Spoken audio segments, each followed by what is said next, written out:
Tem que dar boa noite de novo. Boa noite, pessoal. Para quem não me conhece, sou a Carmo. A minha parte aqui é a parte 2 e eu vou explicar para os senhores os principais métodos de resolução de EDPs. Mas antes de apresentar eles, tem uma coisa que os senhores precisam ter em mente, tá bom? Que são as classificações dos EDPs. A primeira classificação é sobre homogeneidade, que ela pode ser homogênea ou não homogênea. Os senhores já devem conhecer sobre isso, certo? Das outras matemáticas. Que aí, por exemplo, se for homogênea, L de U tem que ser igual a zero. Um exemplo disso seria U de xx mais U de x igual a zero. A não homogênea eu tenho que ter um fator a mais aqui, que não relaciona a U. Então, por exemplo, seria U de xx igual a, sei lá, xy. Isso daqui não tem nada a ver com 1, nem é uma derivada parcial, certo? Isso é não homogêneo. Agora, sobre a outra classificação é sobre máxima derivada. Então, por exemplo, se eu tenho U de x igual a zero, eu só tenho uma derivada, certo? Então ela é de primeira ordem. Agora, se eu tenho U de xx igual mais U de x, a máxima derivada é U de xx, ela está derivada em uma, duas, então ela é de segunda ordem. Perfeito? Tem de outras ordens? Tem de infinitas ordens. Mas no curso só é abordado de primeira e de segunda ordem. Eu cheguei a ver de quarta ordem, mas era só sobre classificação, então não era sobre resolução. Perfeito? Agora, sobre linearidade. A nossa EDP ela pode ser linear, quase linear, semi-linear, não linear. Quando ela é linear, ela vai obedecer essas regras. L1, L de 1 mais V igual a L de 1 mais L de V isoladamente.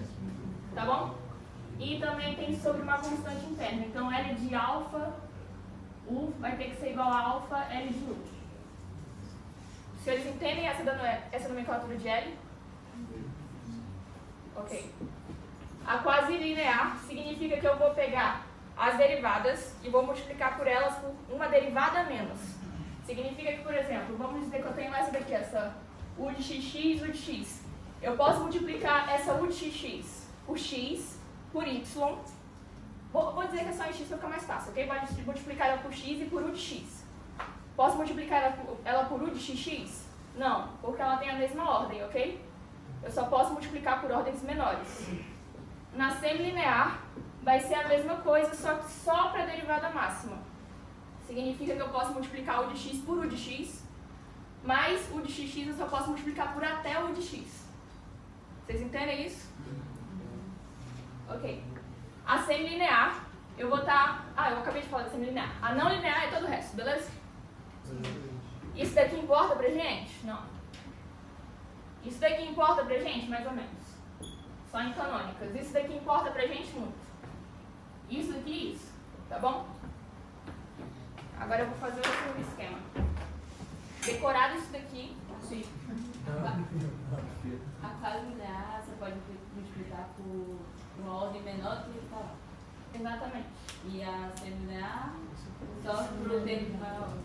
Exatamente.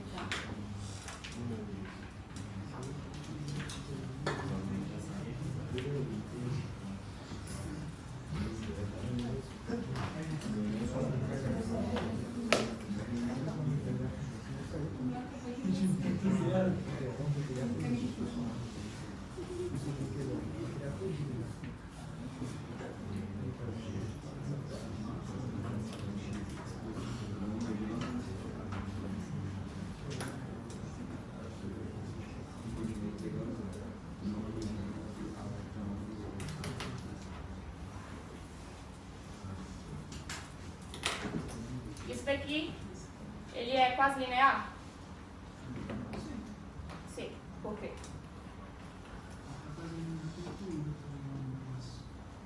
Eu não estou multiplicando por nada muito grande. Por exemplo, se eu estivesse multiplicando aqui por U de xy, não seria quase linear, beleza? Não seria nem semilinear. Por quê? Porque qual é a derivada de maior ordem aqui? É essa, né? Eu tenho duas derivadas parciais. Significa que eu não posso multiplicar nada aqui que seja de até duas ordens, tá bom? Se eu quiser que seja quase linear. Isso daqui, quase linear. Perfeito. Isso daqui, semilinear. Quase linear. Sim. Semilinear. Não linear. E aí? Quem acha que é quase linear, levanta a mão. Quase linear. Sim. Quem acha que é semilinear? Isso daqui é semilinear. Perfeito? Porque a de maior ordem eu não estou multiplicando por uma de duas derivadas, por exemplo. Mas essa daqui não me importa, o resto não me importa. Me importa só a de maior derivada. Perfeito? Esse daqui não é nada, é não linear. Muito bom.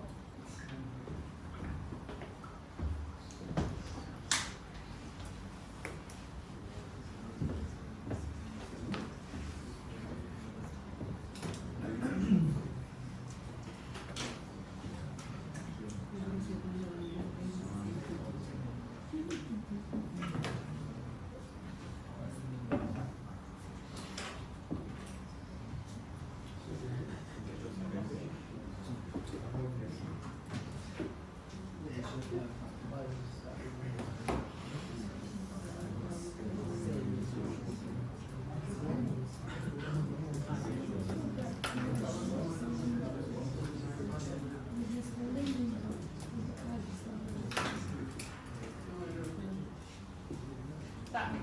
Pessoal, agora prestem atenção. Eu vou trabalhar com senhores de primeira e de segunda ordem, porque, como eu falei, é isso que é mais trabalhado no curso. Eu não botei aqui não linear, porque isso não é trabalhado no curso, a priori. Não, pelo menos em todo ele. E aí, o que acontece? Eu quero saber como é que eu vou resolver cada um desse tipo de EDP, tá bom? E quando eu estou tratando de EDP de primeira ordem, isso daqui tudo pode ser resolvido por método de quê? Lagrange ou características? Lagrange. Lagrange que é mais fácil, mais bonito, não é não? Vamos lá. Esse daqui é bem interessante. Eu posso resolver... E aí, alguém tem alguma dica aí? Canônica. Métodos astronômicos.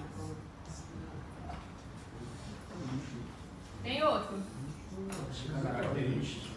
Características. Tem outro? Separação de variáveis.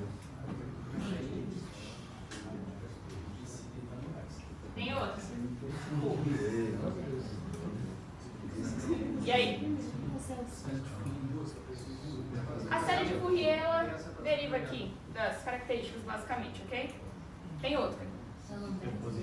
Como? D'Alembert está dentro das características. Superposição vai para o teorema geral. Substituição, muito bom.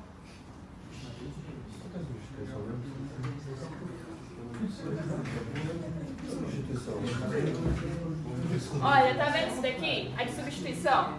Eu faço questão de apontar ela, apesar dos professores não darem ela explicitamente. Porque ela pode salvar. Porque se você não souber ela, provavelmente a questão que é resolvida por ela, você não vai conseguir resolver por outra coisa. Por isso que eu faço questão de destacar, tá bom? E aí o que acontece? Isso daqui você resolver comigo. Isso daqui você resolver comigo. A das características você ia desenvolver dentro da onda, tá bom?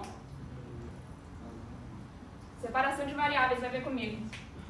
Substituição também. E aí você vai me perguntar, por que isso aqui eu uso o método de Lagrange e esse aí eu uso 4 métodos diferentes? Pelo menos o que nos foi ensinado. Tem outros métodos também. Alguém tem um chute?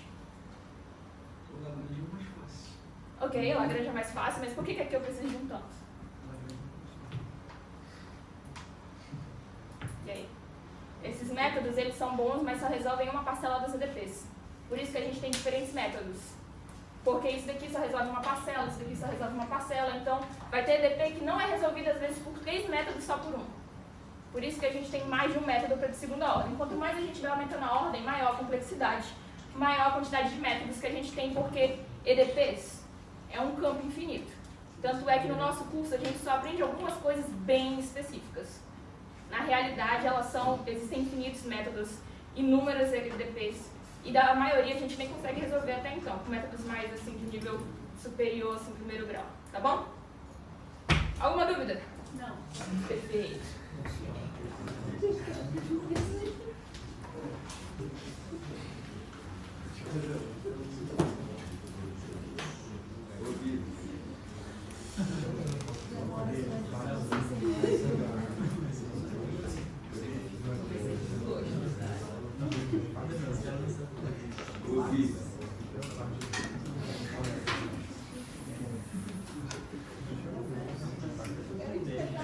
E ele que inventou, né, cara?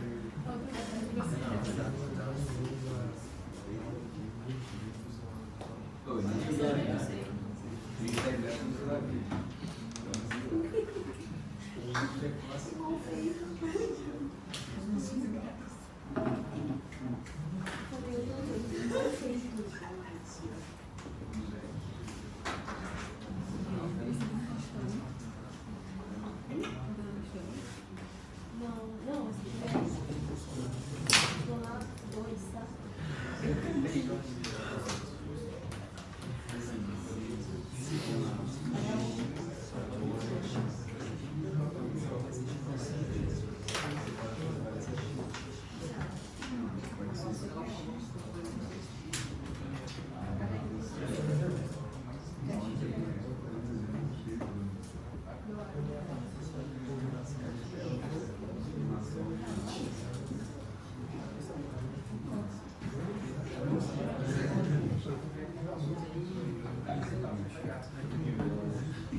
Tá, pessoal, aqui, método de Lagrange, perfeito? Esse aqui é bem simples, como eu falei, a gente vai mexer, eu estou mexendo com duas variáveis, porque em geral é isso que acontece. Isso daqui é amplificado por outras variáveis, sim, mas vamos trabalhar com isso, que isso aqui é o normal. Isso daqui é a fórmula geral da nossa EDP. Isso daqui é linear, quase linear ou semilinear? Quase linear. Quase linear. Por quê? Pode ser. Não está multiplicado por qualquer coisa até a ordem do Perfeito. Aí beleza, aqui a gente tem o de x, o de y, esse r de x, y, u, também pode derivar o u aqui, né? Pode sair um u daqui. E esse aqui é a escrita generalizada, e para a gente resolver, a gente vai montar esse belíssimo sistema. dx sobre p igual a dy sobre q igual a du sobre r. Decorado, ok? Decorado. Decora. Decora, decora, decora. Isso daqui é muito importante. Tá bom? E aí, resolvendo esse sistema, a gente vai chegar em uma nova equação, igual a uma constante. Aí a gente vai ter esse θ e esse φ. Desse θ e esse φ, a gente escreve nossa solução geral, que é f de φ igual a θ ou vice-versa. Beleza? Tá, dado isso daqui, uma coisa importante que eu queria mostrar para os senhores. E se R for zero? E aí eu vou botar du sobre zero? Não. Existe livro que usa essa notação, mas eu acho muito feio. Então eu só gosto de botar por fora e dizer para os senhores que, por exemplo, se isso daqui fosse zero, eu ia colocar du igual a zero, tá bom? Cuidado com isso daqui. Esse exemplo, oi? É quase linear, porque tem um expressão de x. Vamos lá, qual é a derivada de maior ordem aqui? O x ou o y, tanto faz. No caso eu tenho o x de exemplo. Eu posso multiplicar ele por x, vai continuar sendo ok, né? Por y, por u. E se eu multiplico por u de x, temos um problema? Porque aí a gente está multiplicando pela mesma ordem de derivada, tá bom? Isso daqui, se acontecesse, aí não seria quase linear. Para ser quase linear, eu tenho que vir até esse limite, ó. E para ser linear? Para ser linear, eu não tenho nem que chegar aqui. E é bom também fazer aqueles testes que eu tinha mostrado, L de 1 mais V igual a L de 1 mais separado L de V. Mais alguma dúvida? Não dúvidas, perfeito. Exemplo, qual é o P daqui? 1. Qual é o Y ali? Não é o Y, né? É o P. Menos 1. E o R? Muito cuidado com isso aqui, viu? Eu tô só falando porque eu errei muita conta com isso. Às vezes eu botava esse R pro outro lado, igualava 0, e aí eu errava, esquecia o sinal disso daqui e acabava dando tudo errado no final. Principalmente quando a gente sai com U aqui, porque se sair com U aqui, a maioria das vezes você vai cair em neperiano. Se tu trocar o sinal, vai ferrar o resultado todinho. Cuidado, tá? Aí beleza, a gente tem esse U, aí dá pra gente... Eu vou botar 0, só pra poder facilitar a minha vida, rapidinho. Perfeito, D de U igual a 0. Então, e resolvendo isso daqui, a gente tem U igual a uma constante, certo? X menos, não, mais Y igual a outra constante. Tá? Isso daqui eu vou chamar de θ, isso daqui eu vou chamar de φ. Vai cair que a minha solução no final vai ser F de φ igual a θ. Então, U igual a um F de X mais Y. Perfeito. Alguma dúvida? Agora, uma dica ridícula, mas que é importante. Chegou nessa conclusão aqui? Vamos voltar e testar? E se a gente tiver errado alguma besteira, né? Vamos lá, ele tem que obedecer isso daqui. Se eu derivo o F de X, Y vai dar o F', certo? Vezes 1. Agora, se eu derivo em Y, vai ficar menos F', deriva aqui por dentro, né? Regra da cadeia vai dar 1, igual a 0. F de linha menos F de linha? 0. Obedeceu o nosso original? Então, beleza. Pelo menos você tem alguma prévia de que isso daqui, que o seu resultado está certo. Fala. Você está falando que o Fx é igual a Fy, né? O F'. Não, o F'. Eu fiz regra da cadeia aqui, ó. Eu fiz ali. Eu fiz D de F sobre D de X vezes U de dentro, certo? Que é D de X menos Y. Aliás, aqui é X menos Y. X menos Y, D de X. Foi já. Foi? Perfeito? Alguma dúvida no exemplo? Não. Vamos lá, resolvo. Eu tenho esse sistema aqui, que aí eu tenho a nossa IDP principal e uma condição auxiliar, tá bom? Vamos lá para o nosso... Como é que eu sei que eu posso aplicar a método de Lagrange aqui? Eu tenho U de X, U de Y é de primeira ordem. Eu escrevi isso aqui não, é de primeira ordem, ok? Lagrange é de primeira ordem. Lembra lá do que eu tinha feito o mapa inicial, né? Isso daqui é de primeira ordem, beleza? E além disso, quando você vai ver aqui o que está multiplicando as derivadas máximas, não tem nada que dá mesmo nível de derivada, da mesma ordem, certo? Logo, posso ou não aplicar? Pode. Posso. Perfeito. Então vamos lá. D de X sobre 1. D de Y. Características também. O quê? Características. A característica pode aplicar em quase tudo. Mas assim, Lagrange é mais rápido. D de Y sobre menos 3. D de R sobre, D de 1, não tem, né? D de U igual a 0. Resolvendo isso daqui, a gente vai ter U igual a uma constante, C1. Isso aqui é 1? É 1. Não estou entendendo a minha própria letra. Vamos lá. Menos 3x, menos y, posso somar isso aqui e ficar positivo. 3x mais y é igual a C2. Isso daqui eu vou chamar de θ, isso daqui eu vou chamar de φ. E aí eu tenho f de φ igual a θ.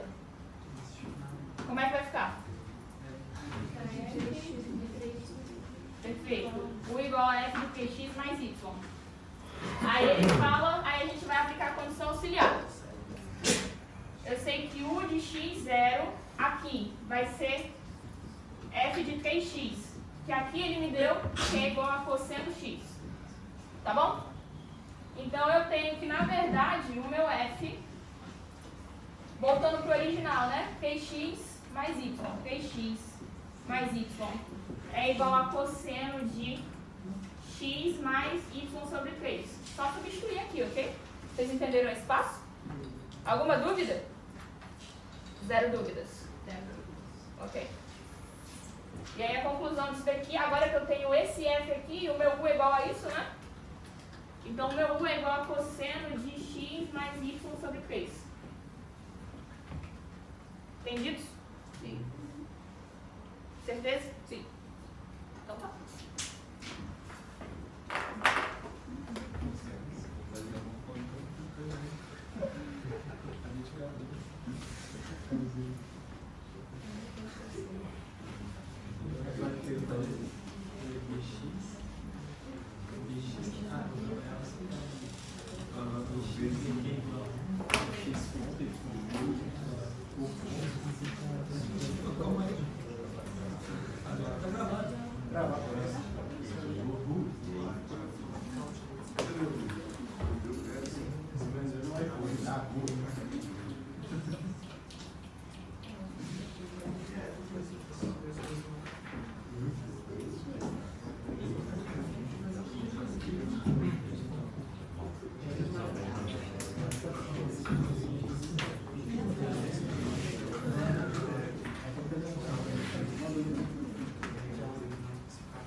Tá pra pegar a letra de fundo? Tá?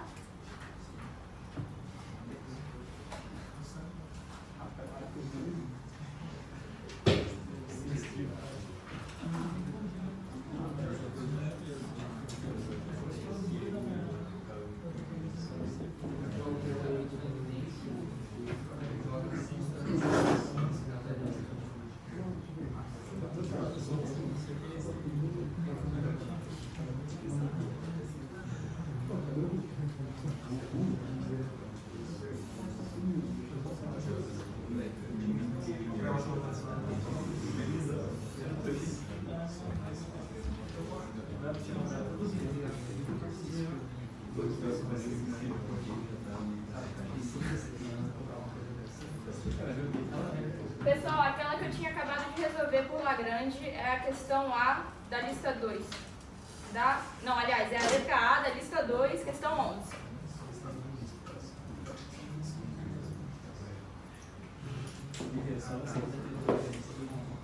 As outras vezes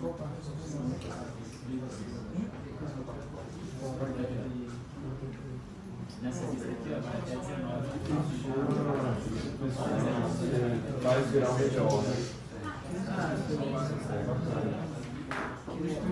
Tá, pessoal, aqui, essa daqui é bem rápida. Eu tô no método de substituição. Vos pergunto, primeira ou segunda ordem? Segunda. O que eu uso na primeira ordem? Método de Lagrange. Muito bom. Na segunda ordem, eu vou mostrar para o senhor a substituição, que é o mais rápido e mais fácil. Beleza? E aí a fórmula ela tem que ter uma derivada parcial repetida. Então, nesse exemplo aqui, u de xy mais u de y é igual a zero. Qual é a derivada parcial repetida? Y. Muito bueno. E aqui o primeiro passo, resolver por Lagrange, a simplificada. Resolver por Lagrange simplificada e voltar ao original e resolver. Eu vou fazer aqui no exemplo, tá bom? Essa daqui é da lista 2, não sei qual é a questão, beleza? Mas tá lá. Aí a gente tem u de xy menos 2, u de x igual a zero. Qual é a repetida aqui? X. E aí eu vou chamar... Alguma dúvida? Não dúvidas. V eu vou chamar de u de x, beleza? E aí eu vou substituir aqui. Então V derivada em y menos 2V igual a zero. Isso daqui a gente sabe resolver, não sabe? Pelo quê? EDO, perfeito. Mas uma coisa bonita que a gente acabou de aprender. A gente, Lagrange, pelo amor de Deus. Lagrange, aqui. Tá, aí a gente vai ter d de x sobre nada, né? D D de x igual a 0. D de y sobre 1. D de v sobre 2. E aí, menos 2b ou 2v? 2v, muito bueno. 2v. Aí, fala. Na videoaula, geralmente ele pegava dizer tipo fixo e y são como y0, não, ele sempre que ele pegava esse tipo, ele fixava alguém, aí definia o v, fazia o bagulho lá, quando chegava no final ele trocava o x0 com x. Então, se nada tivesse Ah, é basicamente isso que a gente tá fazendo, né? Ok? Tá, aí isso daqui. Isso daqui resolvendo, a gente vai ter x igual a uma C1, né? Isso daqui resolvendo, a gente vai ter y igual a 2L, não, 2 não, 2L de V mais C2. E aí você resolve, você vai cair que é de menos 2y versus v igual a uma constante CT. Tá bom? Perfeito? Alguma dúvida? Nenhuma dúvida. Tá, isso daqui eu vou chamar de, sei lá, φ, isso daqui de θ. Então f de θ igual a φ. Então f de x igual a e elevado a menos 2y versus v. Então meu v é igual a...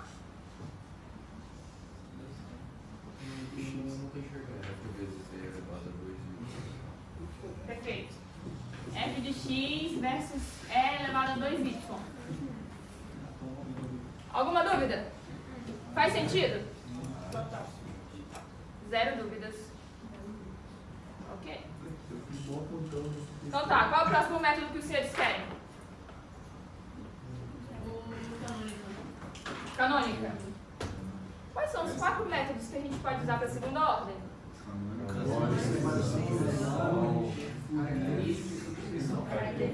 Característica.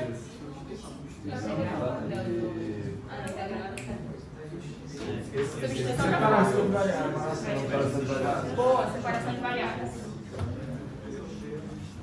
Os caras vão tirar uma dúvida sobre Lagrange. Claro, pode falar. Conceitualmente, assim, as duas integrações geram C1 e C2 de constantes, o que seria duas famílias C de curva, né? Quando eu linko C1 como função de C2, ou seja, θ e φ, eu gero uma curva solução da LDO, né? Da LDP, não é isso? Isso. Então, originalmente eu tinha duas curvas separadas, e aí eu coloco condição, uma é função da outra, e eu gero um conjunto de famílias solução. Seria isso? Exatamente. Perfeito. Você tinha pode terminar tipo, o método da substituição usando Lagrange? Porque tipo, Sempre. nos vídeos ele fazia muito voltar para a EDO e ter que pensar na solução por EDO. Sim, dá pra fazer isso, mas eu odeio fazer isso. Eu gosto de fazer por Lagrange. Então eu acho mais rápido. Tipo assim, vocês acabaram de aprender Lagrange. Eu não me garanto que eu me lembro de tudo do passado, não sei os senhores. Então, eu vou por Lagrange.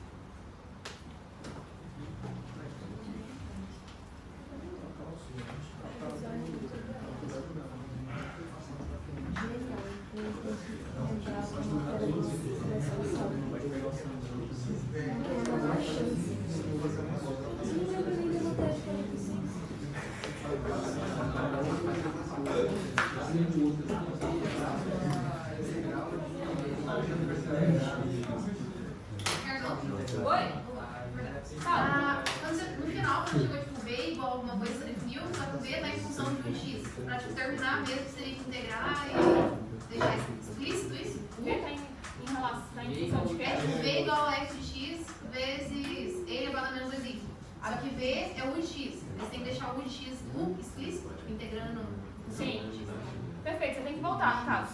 isso. Porque eu tinha chegado que V igual a f de x é elevado a 2y. Mais 2y que eu tinha jogado o sinal aqui, tá bom? Ele estava aqui, eu virei pra cá. Só que eu sabia que V é igual a u de x. Então eu tenho que u de x igual a f de x. Obrigada. Tinha esquecido. U de x igual a isso daqui. Aí eu vou integrar, né? E aí se eu integro uma função de x em x, vai dar o quê? Outra função genérica, né? De x. Então eu vou chamar de g de x é elevado a 2y mais uma função de y, né? Cuidado. Porque quando a gente tratava de EDOs, isso daqui virava uma constante normalmente. Como são EDPs, na verdade o que seria a nossa constante é uma função da outra variável que a gente não derivou, tá bom?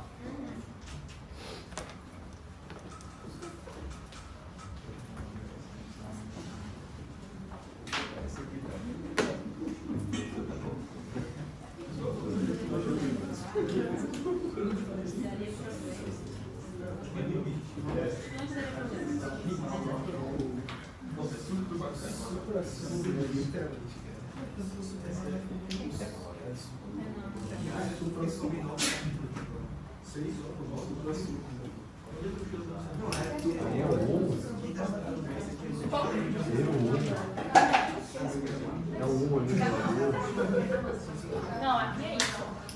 A letra tá difícil, né? Alguém me chamou. Fala. Como a gente resolveu a greve? Tipo, se em um dos casos sobrar um x, y, denominador e em cima alguma coisa assim. Tipo, que na hora que você for integrar, você está integrando em y, mas sobrou uma variável x. Digamos assim, no lado que você está integrando. Ah, isso daí não pode acontecer, não. Não, isso daí você só ignora no fim das contas, concorda? Mas você faz o quê? Porque tipo, você finge que a variável não é dependente do y ou você faz... Não, não é dependente e continua. Faz sentido pra você? Eu tinha visto numa aula falando pra tomar cuidado com isso, porque se fosse considerar que ela era dependente, só que eu não sei bem pra ler. Aí eu dava pra usar Lagrange só quando fossem coeficientes constantes, porque aí não ia ter esse problema. Aí, não sei, agora que eu Mas os comecei... coeficientes não precisam ser constantes, você pode aplicar uma grande da mesma forma. E normalmente você não vai cair, sei lá, em, por exemplo, d de x sobre x mais y igual a, sei lá, d de y sobre 1. É difícil isso acontecer. Difícil. Eu não vi nada disso na lista, na verdade. Mas pode dizer nada. Eu acho que... Eu chutaria que é complicado. Ok? Tenta usar, dá pra usar o método das características. Tá bom? É mais garantido. É só fazer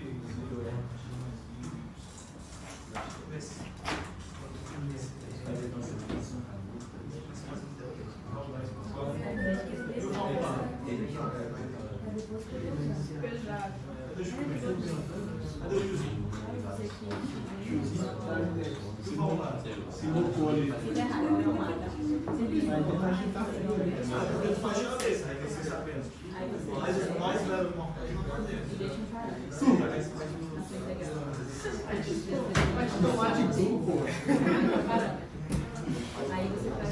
Sentindo saudade da CR lá, quando a gente mandava você lembra?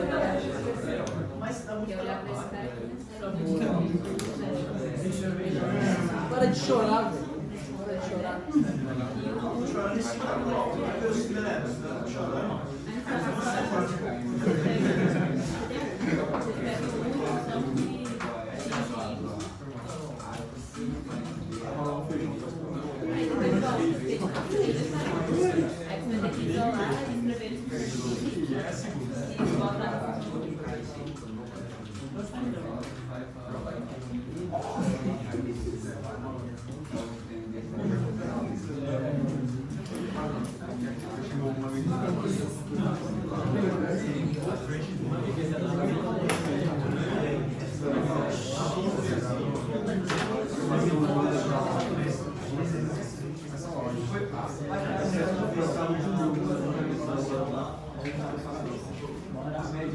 Depois que foi podcast.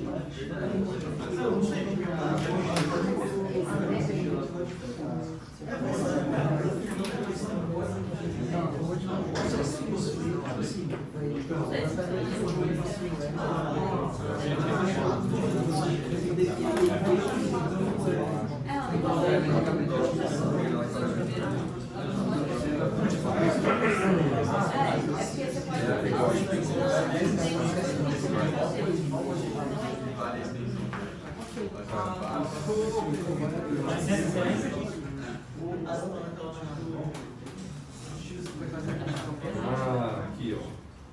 Esta a parte real. Se a parte real e essa a parte real. Pessoal, aqui. Antes de apresentar, alguma dúvida até então? Não? Eu acho. Adorei essa resposta. Vamos lá. Eu vou ensinar agora para os senhores as canônicas. Beleza? Isso daqui é muito beautiful. Vamos lá. Vocês estão vendo isso daqui? Isso daqui, considerando que A, B, C, D, F, F, G, não precisa necessariamente ser constante, ok? Isso daqui pode ser outros termos derivados, mas enfim. A gente está considerando aqui pelo menos semilinear, pelo menos, ok? Não, na verdade a gente está considerando aqui quase linear para nossas soluções. Então nada com uma derivada maior, tá bom? Ou do mesmo nível, multiplicando cada um dos termos. E aí o que acontece? A gente vai usar uma solução parecida com Bhaskara, mas é só uma coincidência. Nada tem a ver com Bhaskara, ok? Cuidado. Tá vendo? dy sobre dx igual a b mais ou menos raiz de delta sobre 2a. O que isso lembra?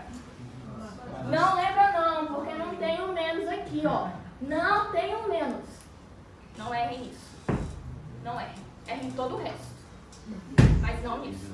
Por favor. Vamos lá. A classificação das canônicas é de acordo com o nosso delta. O nosso delta padrão, aquele famoso b ao quadrado menos 4ac, tá bom? E aí, se ele for menor que zero elíptica, igual a zero parabólica, maior que zero hiperbólica. Isso daqui lembra alguma coisa, não lembra? E o que? Quem lembra? Exatamente, cônicas. Geometria analítica, famigerada. Ah, mas por que? Significa que a minha EDT representa uma elipse, uma parábola, uma hipérbole? Não representa nada, necessariamente, ok?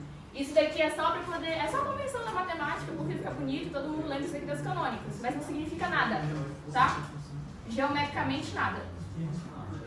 E aí o mais importante disso é porque a gente tem isso daqui que é muito grande e feio, mas e se eu pudesse, ali, no mundo ideal, resumir um negócio desse tamanho?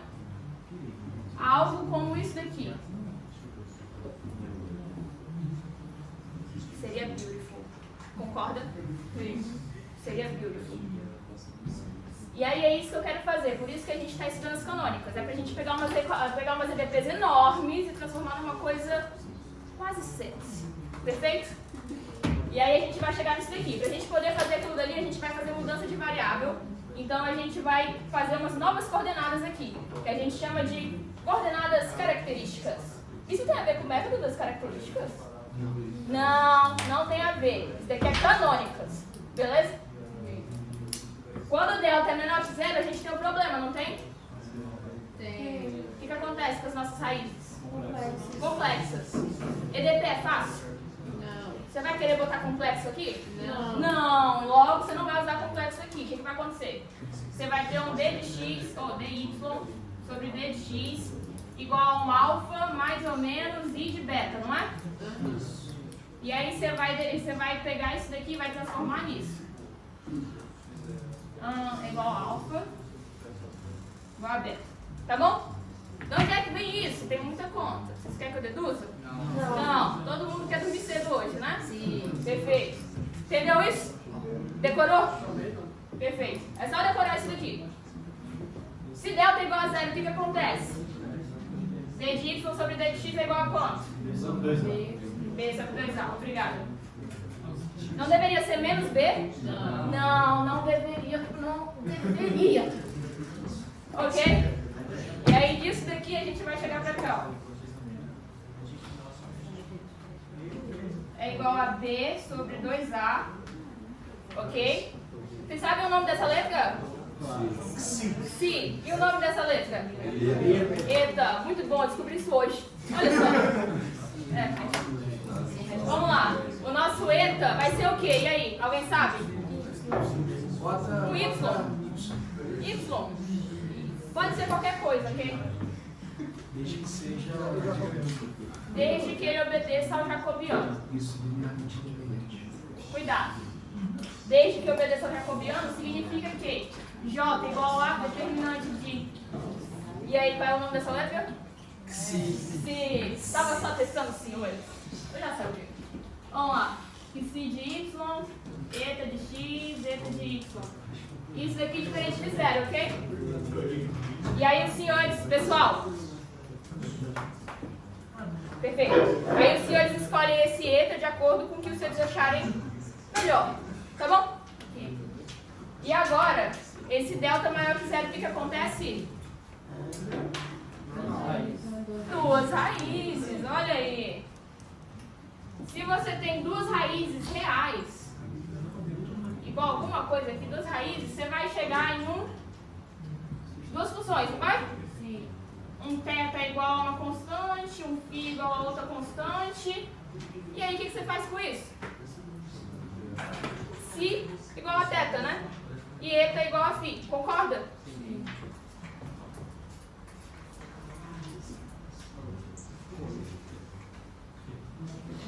Alguma dúvida? Não. Nenhuma dúvida? Não. Para você sair daqui e chegar aqui, é um infernozinho, ok? Então decore. Decore. É bom decorar. Isso daqui tá no resumo que eu mandei lá no grupo, sim. Se alguém estiver preocupado, tá bom? Com uma letra mais bonita também no resumo. Importante. E é isso. Vamos resolver alguma coisa com o canal.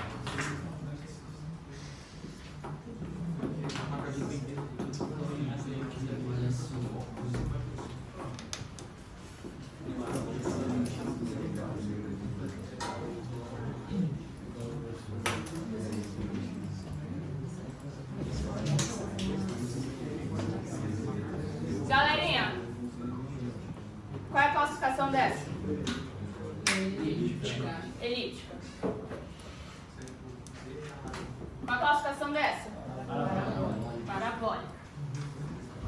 Qual a classificação dessa? Hiperbólica. Qual é o eta e o xi desse daqui? Igual a alfa, igual a beta. Que lembra que vai dar um resultado complexo? Você pega as duas partes, a parte real e a parte imaginária. Esse daqui. B sobre 2A.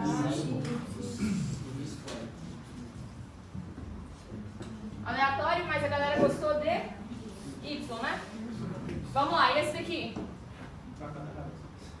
Um para cada raiz. Ok? Fácil.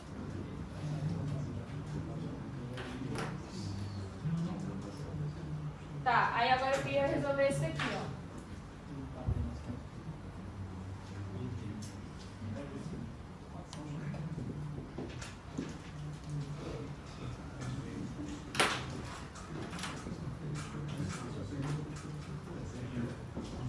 Isso daqui é o quê?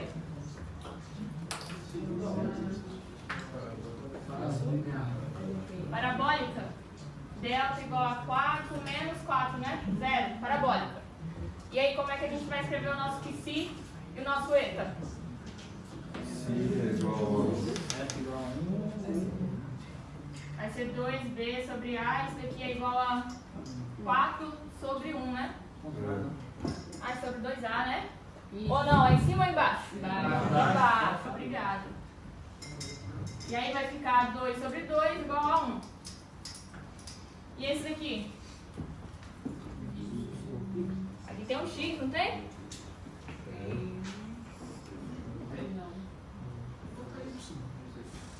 Bota y. É o que sobrou. Dizer que é x. Pensa, pessoal. Aqui, ó. dy sobre dx igual a b sobre 2a. Integra isso daqui. Vai dar y igual a b sobre 2a x mais c1. O que está errado aqui? O B e 2A não são constantes. Não, tá faltando um y, né, gente? Passa aqui pro outro lado. Igual uma constante. Perfeito? Vai ser a mesma coisa que a gente vai fazer aqui, só que você só tem que fazer uma única vez. Tá bom? Entenderam isso? Então a mesma não era B sobre 2A. É, x menos y. Tá?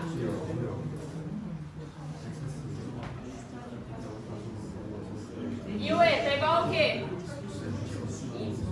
Y, né? Tá, então a gente tem que ela é parabólica e eu tenho esses tipos de variáveis para poder trocar, né? Guarda isso.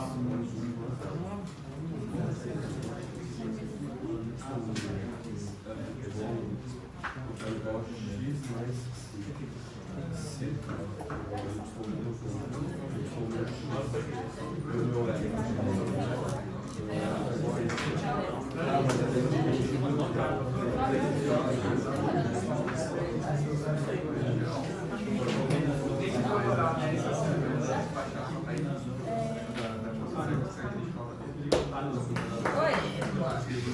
Meu nome.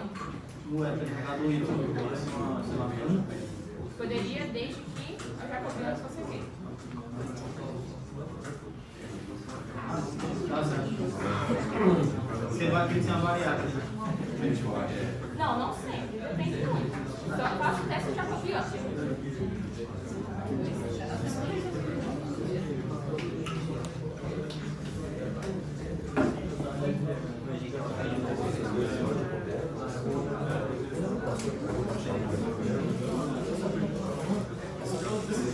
Meus queridos, o pedreiro está aqui? Pedreiro, tá?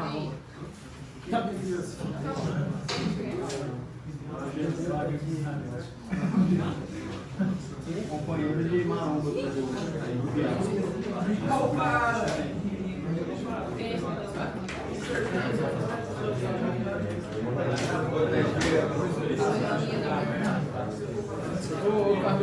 Oi, meu nome. Eu vou pausar a gravação só pra